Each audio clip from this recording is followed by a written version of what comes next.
Hey there, back out at a property here. It is May 11th, 2018, and about a month ago, a little over a month ago, was in here in this little area doing a bunch of hinge cutting. This is a deer trail that I'm standing on that goes right underneath this. I'll get here about deer level here, and a lot of the maple that I got cut down and created this little funnel here. It was alive and well. Leaves are coming out, and we'll create in the summer a nice canopy in here. Let a lot of sunlight here into the ground. I picked out a couple trees with that orange ribbon for stand locations, and just about not 30 yards that way is a little kill plot. So this is what it looks like about a month later. I'll look at a couple areas and we'll check in with those. Example of a maple that kind of twisted on me and fell. It is still attached a little bit here. It's got leaves coming up on it, but this stump here will sprout shoots, maple shoots out, and provide food and also provide a visual cover. So looking forward to seeing what that looks like here in July. Here's a deer bed. See some fresh hair in.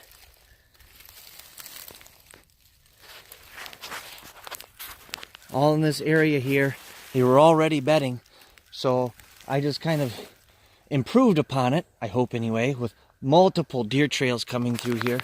And on this side, again, is that kill plot. This side probably won't necessarily be hunted. The hunters will enter in from over there, and their stand locations over there. But right here, if we're looking at that food plot, and you can't see the food plot from here, and it's 10 yards away. And that's what the goal was, to kind of brush up that food plot so the deer have to go in there and seek, and also allows hunters to get in here, because if they're bedding here already, you know, we want them to stay here. So we don't necessarily don't want them here. We don't want them near the edges of the property. We want them inside the property deep. So that allows a hunter to come in real nice and quiet, get up in a tree right over there, and deer probably won't even know that he's in there yet. I can kind of see the difference over here where we haven't touched at all. And we will eventually. If this is a work in progress, we're going to see how the deer react to this and kind of make improvements upon that. So this location has yet to be touched, and we may never touch it. Then again, we may do a lot. My goal here is to visualize a deer coming in the morning, a nice buck, coming in from an ag field over there. He skirted out around here, coming down this already made trail with multiple scrapes on it. And this is probably late October, early November, when they're on the seeking phase. There's going to be food in this little kill plot. Here, I'm on the other side of it right here.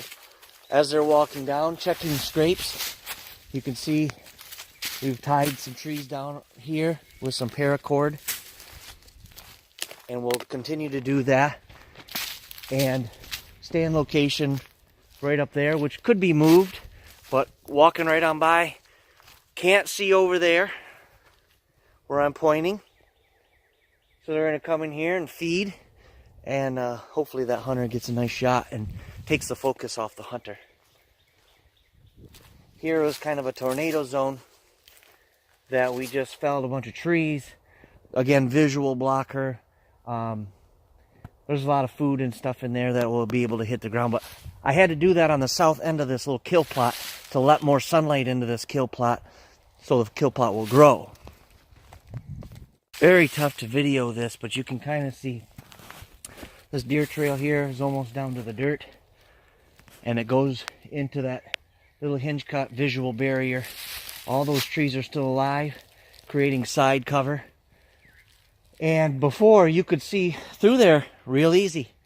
And the few hours of work, you cannot see in there anymore.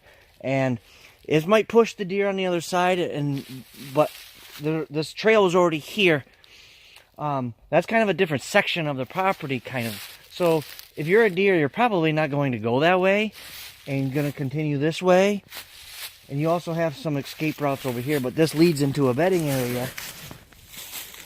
And again, it's hard to see by video, but you can kind of see come in here, and all of a sudden this daylight opens up, and this continues on, leading right to a stand location.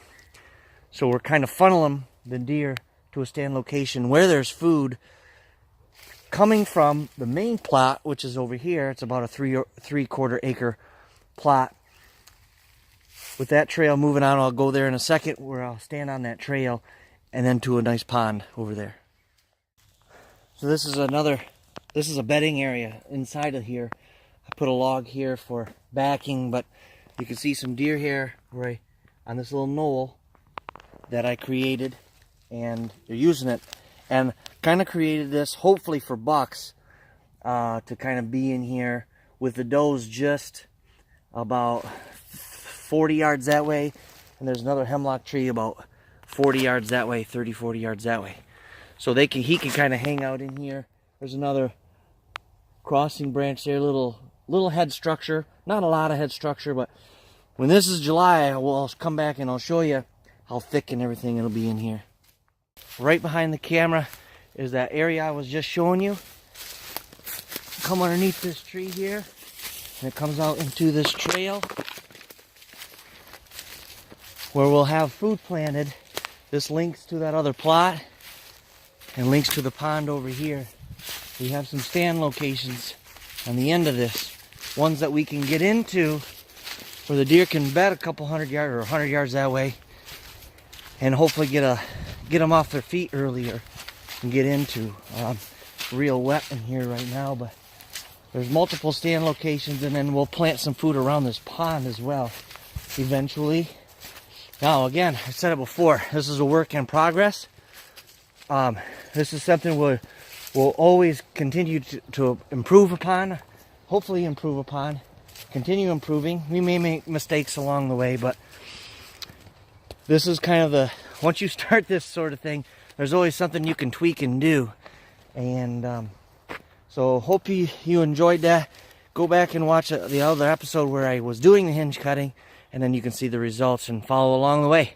Really appreciate you watching. Subscribe to the YouTube channel. I'm giving away some stuff and I need subscribers, so subscribe. Go to the webpage. Leave me a message on there that says, hey, you want to win something. All right. Thanks for watching.